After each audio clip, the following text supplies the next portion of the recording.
eo amin'ny tontolon'ny fampandrosoana ny firenena sy fiara-miasa amin'ny firenena avy any ivelany indray kosa ary mitetina 320 tapitrisa dolara amerikana mahery ny totalin'ny volany men'ny firenena mikambana ny Madagasikara ho fanatanterahana ny drafitra fanampina amin'ny fampandrosoana taona 2022 na UNDAF 2015-2019 totosa androany moa fifanaova sy ny mpifanarahana mifandraika amin'izay tetsy amin'ny lapam-panjakana Mahazo Arivo.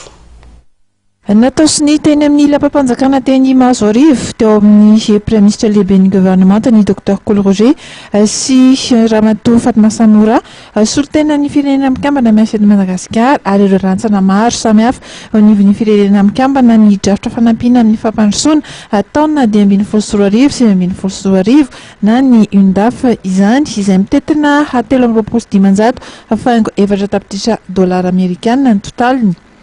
Miandrandra ny fiara-miasa amin'ny firenena mikambana tokoa ny gouvernemanta malagasy amin'ny fanatanterahana ny politika ankapobeny gouvernemanta. Vitan'ny PGE dia avy ny atelier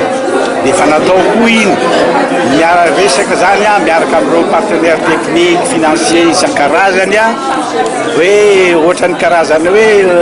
fofombady zany fiansay viteny dia androany zany le tena hoe signature l'engagement sahala amin'ny hoe androany tena hoe mifanambady mihitsy tena anatanteraka ny zavatra rehetra zay tenenina ary ny natao tamin'ny fanatanterahana ny politique générale de l'État. Nanome toky ihany koa Ramatoa Fatma Samoura fa mahatoky ary vonina ny anampy ny fitondram-panjakana amin'ny fanarenana any Madagasikara sy ny fanatsarana ny fari-piainan'ny mponiny ao aminy izy. Tonga nanatrika ity lanonana fanaovana ny ity avokoa moa ireo minisitry mpikambana eo anivon'ny gouvernemanta.